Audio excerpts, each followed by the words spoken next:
Hey everyone, welcome to the Sports in the Mitten podcast, powered by Mr. Spots of Ann Arbor. I'm your host, Adam Biggers, Michigan and Michigan State beat writer for FanRagSports.com.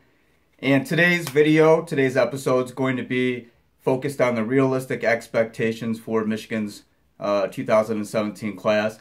Before we dive into that, I do want to address, I did a 2-deep video projecting the 2-deep earlier this week. For the most part, I think as far as starters-wise, it's pretty accurate. I did not go as in-depth because I kind of based it off a preview that I did for Lindy's, and it didn't ask specifically XYZ receiver. It asked for 2 receiver, halfback, fullback. So you're not getting the 3rd receiver in that set. And then defensively, it didn't really want Mike, Will, Sam, that kind of stuff. It wanted the top linebacker. So I based it off that, and I did get a couple comments and constructive criticism, we'll call them that. So I do want to fix it. I aim to please. I want even the pickiest of you guys out there. Call out my mistakes.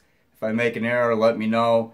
That sort of thing. So a couple people were left dissatisfied with it, and I do want to come back with a more thorough 2-deep, probably closer to the fall, but part of me really just wants to get it done and kind of redeem myself a little bit on that. But I will go back and say this: the picks for starters I feel like are pretty decent. There were a couple questions on the O-line, so I didn't get really in depth, as far as going beyond maybe like 6, 7, 8 guys. So anyway, on to today's topic, and that is Michigan's 2017 class. It's number 5 ranked in the nation, number 2 in the Big Ten according to 247sports.com.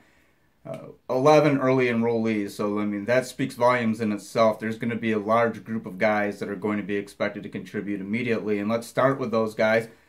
And just because they're early enrollees doesn't guarantee that they're going to be right in the mix competing, and the same could be said for the fall arrivals, because I think there's a couple guys coming later in the summer that are going to, once they hit fall camp, that are probably going to be in consideration. If not maybe 2 deep, I mean definitely some type of reserve role. They'll see some action. So let's start, excuse me, Donovan Peoples-Jones, wide receiver, 4-star. He's number 1 wide receiver in his class. If you saw the spring game, if you've watched any of his tape, if you know anything about him, you know that he is that type of playmaker. 6'2", 193 pounds, I imagine.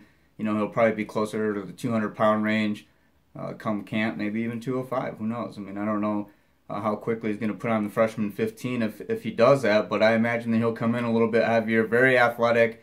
I've seen him a couple times, actually ran into him at Mr. Spots about a week and a half, 2 weeks ago when I did the sit-down with Matt Godin. So he is definitely someone, based on the spring game, based on all of the pre-hype, the high school stuff. I mean, he's a winner. He comes from Cass Tech. Michigan's had pretty good luck with Cass Tech guys recently.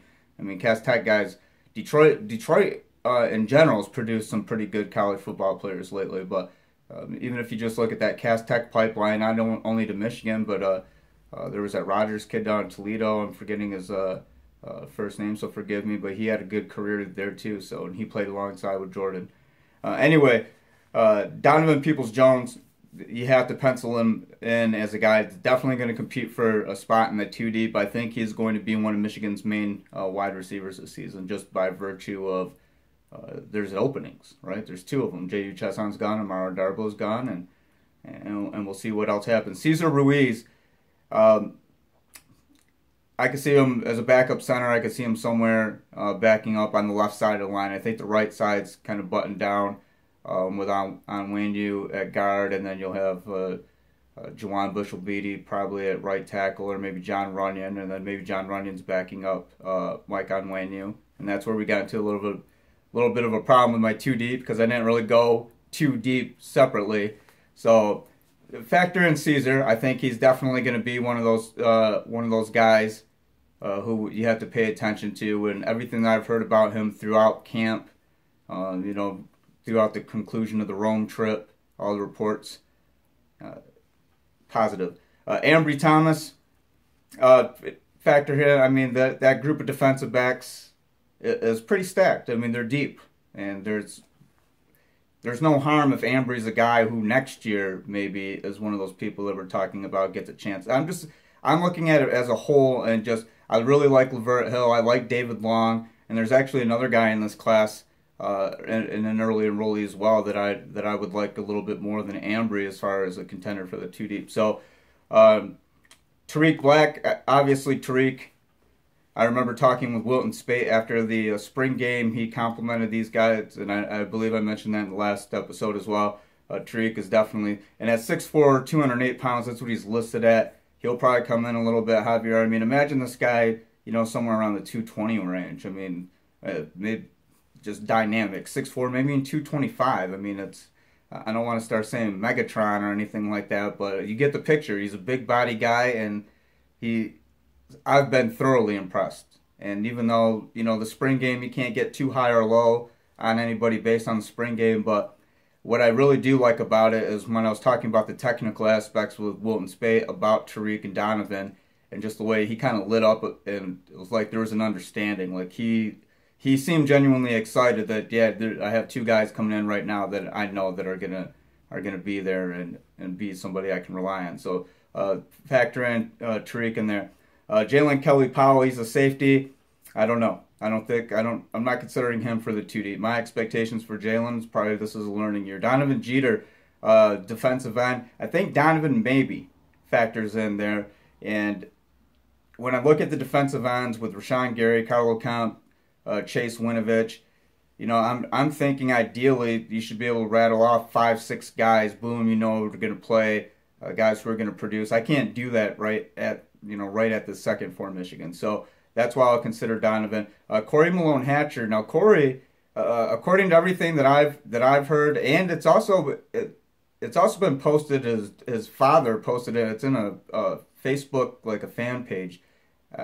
I've seen screenshots. I don't know if I'm not a member of it. I imagine it's like a private group, but he's been pretty forthcoming when it comes to Corey now. And it sounds like that Corey had some issues and with his calf muscles, and that he just wasn't medically cleared. So my expectations for Corey Malone Hatcher, I don't have any for him right now except for get medically cleared, and that's pretty much it.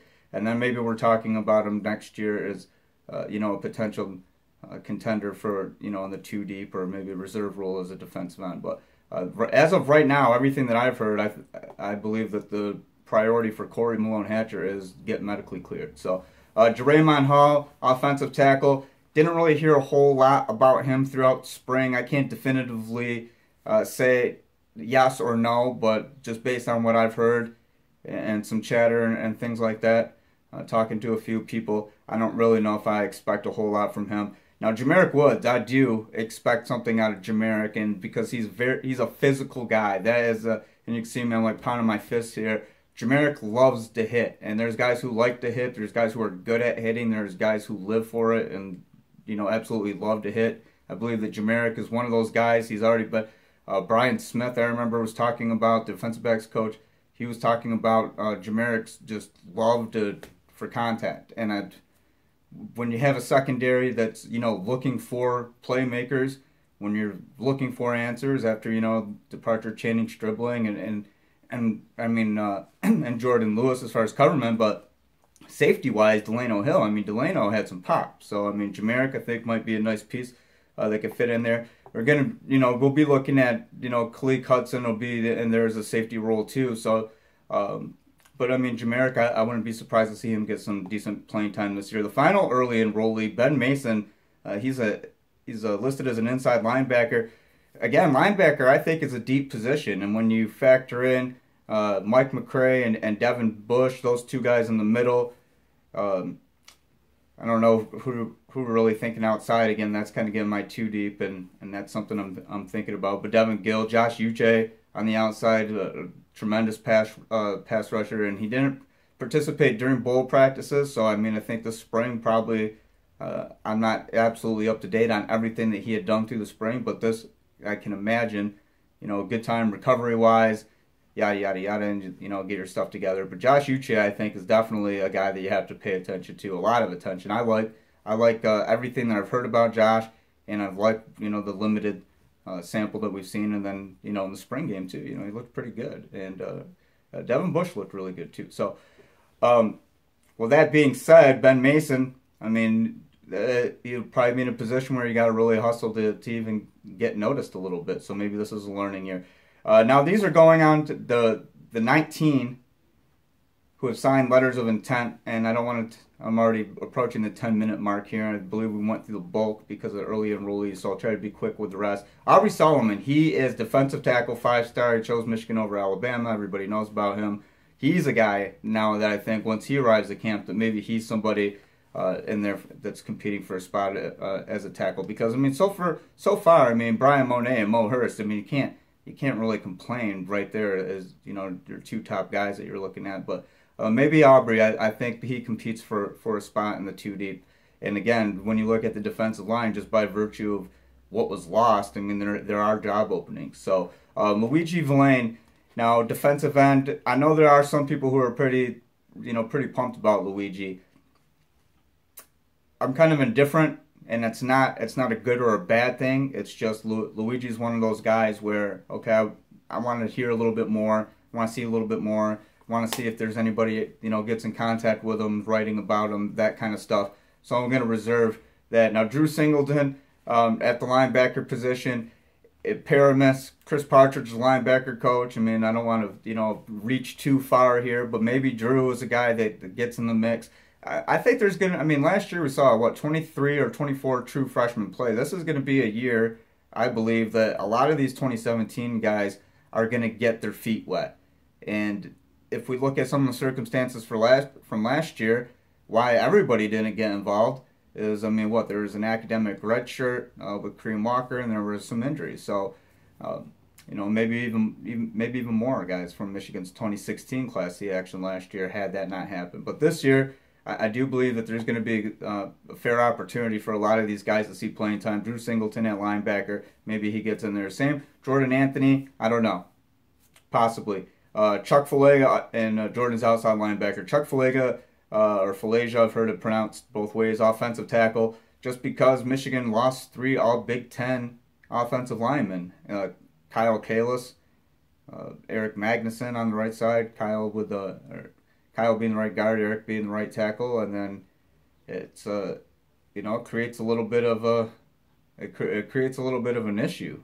But Ben Braden, left guard. I mean, these are key pieces, but at the same time, I like the way that Michigan's recruiting offensive linemen, and it'd be unfair to look back, because if you rewind 5-6 years ago, people were saying that about the guys who just cycled through. Oh, these are the new breed. These are the bigger, stronger.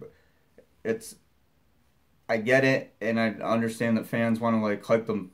They want to hype themselves up about it, but I mean, it's still solid. Offensive linemen, these guys who just went through weren't doo-doo, even though that none of them got drafted, and I'm very surprised that Eric Magnuson didn't, but that's another story. Dylan McCaffrey, sorry here, I'm going to shift gears. He's a 4-star quarterback. Dylan, learning year. We've heard competitor. He's a champion basketball and football in the state of Colorado, led both of his teams as a senior. He's got that winning attitude, and that's all great. That's going to get him far. But right now, the kind of word on him is gain some weight, and then look at what Michigan has at quarterback right now. It's Wilton Spate is clear number 1 in my mind. Brandon Peters, solid backup, and then you still have John O'Corn. You still have Alex Malzone. Michael Sessa. There's guys who are fighting for those. Can fight for those scrap reps, or whatever whatever you want to call them, extra reps, remaining reps. I don't see Dylan being one of those guys who I believe he'll get redshirted, and this is a year get bigger, learn, and get used to college. Josh Ross, inside linebacker, 4-star, younger brother of James Ross. If you remember James hustled, James hit. Josh is, from everything that I've heard, chip off the old block. He is definitely in terms of the way that he plays football and his energy and aggression, definitely in the image of his older brother. And James was a hell of a football player. So, and speaking of James, is James Hudson. He's a defensive tackle. Again, maybe he's a guy for a 2-spot, 3-spot. I do expect him to get a little bit of playing time. Duran Irving Bay, he's from my neck of the woods, Flint Southwestern. I've heard a lot about Duran. And you would think that I probably watched him play a ton, right? And I literally live, Southwestern is just this way out the window I'm pointing, about 3 miles. Never seen him play. Not one time, not even once. I've talked to some coaches and some recent players, you know, through Flint school system, and then people around town, that kind of stuff, but never actually seen him play. I've seen some film on him. Big kid, he can block, but you know, I'm wondering competition wise, and this isn't a knock on Flint Southwestern, but Flint Southwestern just wasn't, you know, that great of a program. But and for a kid, I'll say this, for a kid like Duran to stand out and get interest from Michigan, that says something about Duran. So I'm excited. I would like to, you know, my little Flint bias here. I don't know if you could tell or not. My little Flint bias here does want to see, you know, a guy like Duran succeed. So if this is not the year for him to get in the mix and fight for first spot, no harm in redshirting and look down the list of. I mean, they're stacking defensive tackles. The recruiting is alive and well right now with Michigan. I don't think there's any need to worry about who's going to be next, or as far as concern, is this guy going to, they're all going to be good. It's just who's going to emerge first.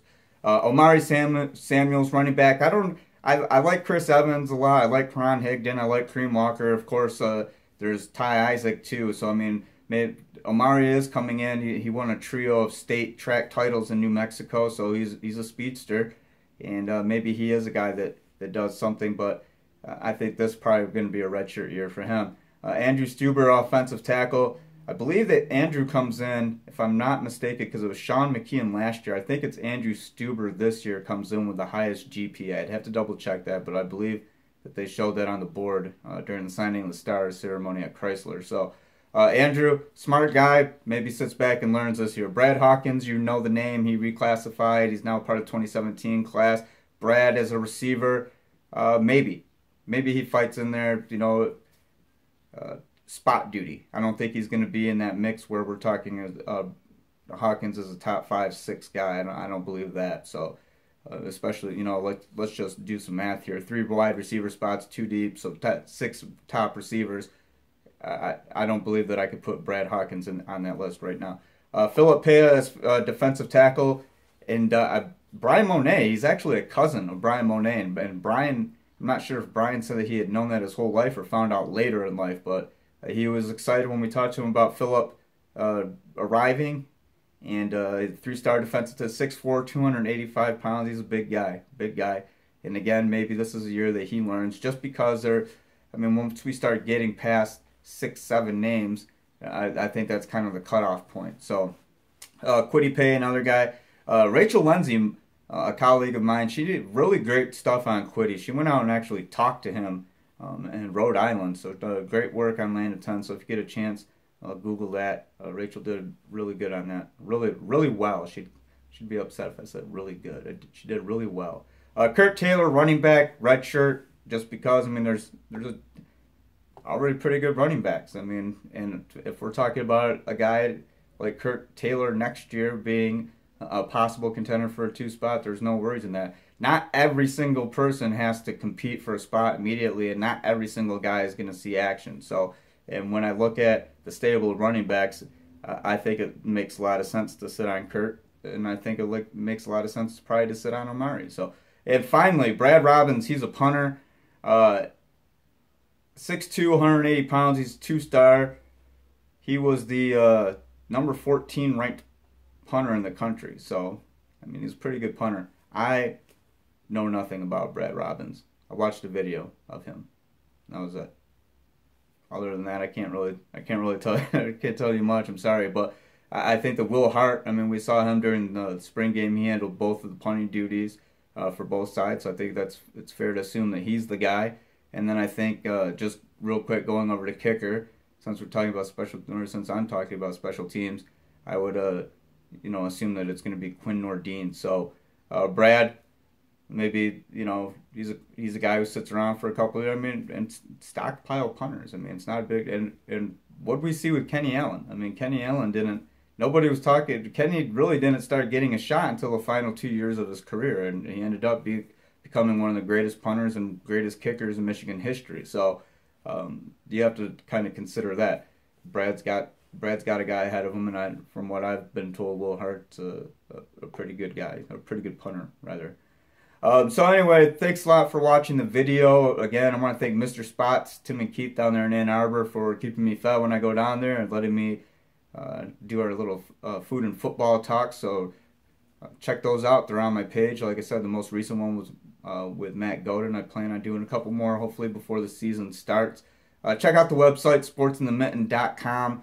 We're going through some little changes right now. Excited about that. We'll keep you guys abreast about those, and it's you'll be able to find basically everything's being moved, a new site design and everything like that. So it's been in the works, and now it's kind of really shifting into high gear. So I'll keep everybody updated on that.